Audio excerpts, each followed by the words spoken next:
La dictadura en Cuba es probablemente el ejemplo más perfecto de la mitología de la miseria y de las violaciones de derechos humanos.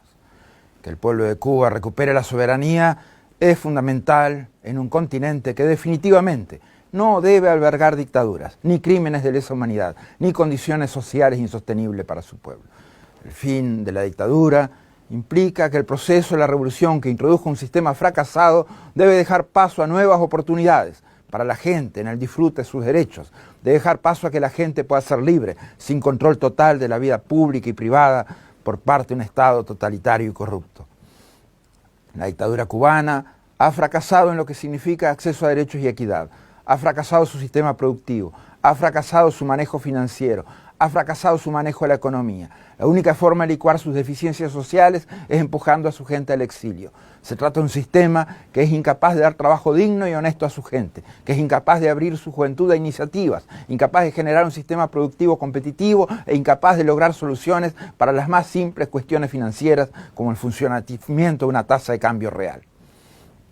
La revolución castrista ha sobrevivido sobre la base de su parasitismo. Primero de la Unión Soviética y en segundo lugar a Venezuela. Es un parasitismo extremo, porque aún después de haber, por ejemplo, matado a la revolución bolivariana, la siguen succionando en su beneficio. Es el concepto fundamental de la revolución jinetera, vivir de lo que sacan de otros, aún de la manera más sórdida, aún por brindar los servicios más infames, como reprimir, hacer inteligencia represora interna o torturar. Es imprescindible que la dictadura caiga, porque es la única forma de terminar con la impunidad en materia de corrupción, de violaciones de derechos humanos y crímenes de lesa humanidad en la isla. Es la única forma de visibilizar sus mentiras y la fachada que tratan de presentar al mundo, como las falsas elecciones o como el ilegítimo referéndum constitucional, sin garantías de derechos políticos y civiles y cuyos resultados serán ilegítimos. Es necesario terminar con una revolución que costó la vida de gente en decenas de miles de ejecuciones. Esos ciudadanos cubanos fueron ejecutados por tener una diferente opinión política. La revolución castrista, en sus 6 décadas de vida, jamás ha permitido a los cubanos y a las cubanas pensar, elegir y decidir libremente. La libertad individual más básica es inexistente en la isla. El régimen cubano es un sistema que se sostiene en la represión interna, incluso de los movimientos más pacíficos y pacifistas de todos, como las damas de blanco. Sobrevive del escarmiento político a través de la prisión de opositores, del amedrentamiento político a través de la amenaza y la tortura.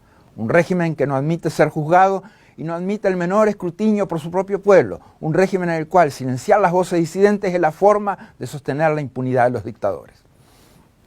Las dictaduras contaminan los sistemas políticos democráticos con prácticas autoritarias en políticos, partidos políticos, grupos de presión, sindicatos. Contaminan con corrupción, llevando a un extremo la lógica de financiamiento espurio a campañas y partidos. La cubana fue la primera dictadura en el continente que se introdujo en el narcotráfico y en el crimen organizado, como demostró el fusilamiento del general Ochoa, mártir de la revolución o paladín del narcotráfico castrista. El legado de esta dictadura es nefasto.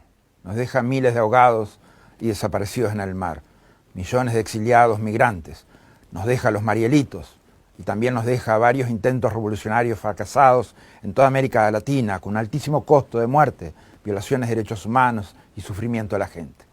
Su gran legado es la gente muriéndose en el mar.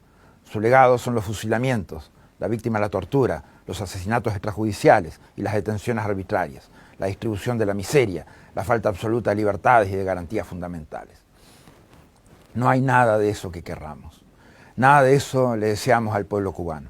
Le deseamos que puedan ser finalmente una democracia, que cada cubano tenga la posibilidad de un empleo digno, que cada cubano pueda acceder a sus derechos fundamentales sin importar qué piensa políticamente, que cada cubano pueda aspirar y decidir por una mejor vida sin la interferencia de un Estado totalitario en su camino. El pueblo cubano vivió la esperanza de cambio. Esa revolución no la hizo la comandancia, la hicieron todos los cubanos, era de todos y no de unos pocos. El verdadero soberano, el pueblo cubano, nunca eligió ese destino. El verdadero soberano, la gente que busca sobrevivir día a día con lo poco que recibe, que preserva su dignidad a pesar de tantos años de engaño y privaciones de sus derechos civiles y políticos, no eligió reemplazar una dictadura por otra. Ese soberano merece recobrar, para no volver a perder jamás, sus derechos a elegir y a ser electos, a expresarse libremente y sin miedo a la represión, a ser verdaderamente libres, a hacer su revolución individual cada día y no resignándose a lo que se le adjudique. No merecen seguir sometiéndose a un porvenir de decisión de privilegiados que hace rato que dejaron de bregar por los intereses de su pueblo. El pueblo cubano, el soberano, merece la oportunidad de elegir su destino, de ejercer su derecho a la democracia, de tener un futuro colectivo de verdad. Es demasiado grande para seguir siendo sometido a la opresión.